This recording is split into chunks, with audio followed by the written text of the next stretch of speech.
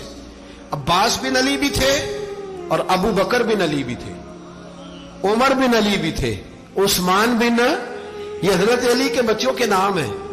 یہ آپ کے شہزادے امام حسین کے ساتھ شہید ہوئے. ان کا نام صرف اس لیے نہیں لیا جاتا کہ ان کا نام خلفائے ثلاثہ کے نام پہ، حضرت علی نے اپنے یاروں کے نام پہ رکھا ہے تو تم نے کربلا کے میدان سے خارج کر دیا.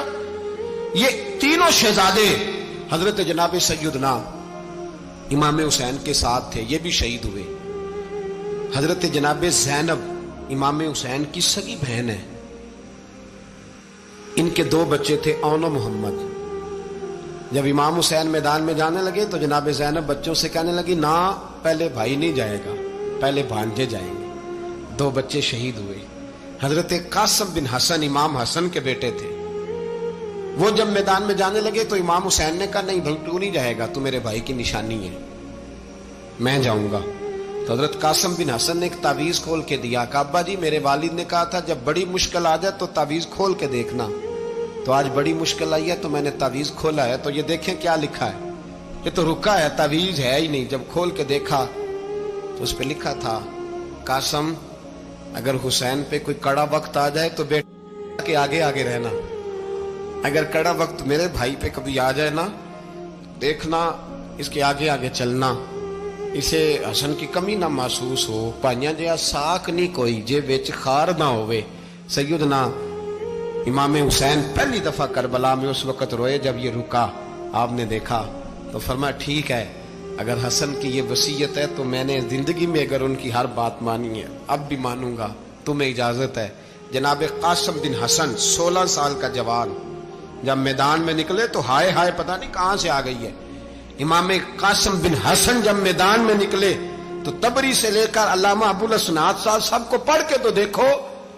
3 دن کی پیاس ہے، شدید آزمائش ہے، دکھ ہے، تکلیفیں ہیں، پھر بھی پہلی دفعہ جب میدان میں گئے ہیں واپس آئے ہیں 19 لوگوں کو قتل کر کے واپس آئے. 19 لوگوں کو ایک بار میں حضرت ایسے ہی تماشا بنا دیا. مظلوم تھے وہ تو رو رہے تھے. ہر مقرر یہ کہہ رہا ہے کہ وہ تو بار بار کہہ ابا پانی مل جائے، پانی آ جائے، ترس گئے. خدا کا خوف کرو، یہ دلیر لوگ تھے. ان کی باتیں آج بھی پڑھ کے دلیری پیدا ہوتی ہے، دلیری پیدا ہوتی ہے، دلیری. سناؤ قصہ خیبر کو تمامی اپنے بچوں کو. علی کی داستان سن کے دلوں سے ڈر نکلتا ہے.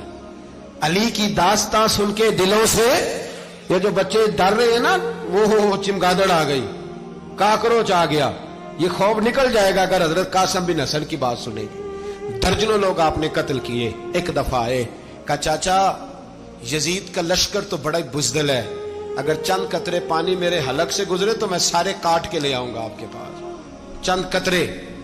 لیکن تھوڑی دیر گزری، عمر بن سعد کہنے لگا اکیلے اکیلے جاؤ گے تو علی کا پوتا ہے، یہ سب کو مار دے گا، کٹھے جاؤ. چاروں جانب سے تیر برسے. ایک تیر لگا آ کے گردن کے پیچھے، بس جناب سیدنا قاسم بن حسن گھوڑے سے نیچے گرے. تو جناب زینب حوصلہ کر کے آنسو سمیٹ کے کہنے لگی میں دیکھ رہی ہوں پردے کے پیچھے سے حسین میرے بھائی کا بیٹا گر گیا ہے، جا اسے اٹھا کے لا.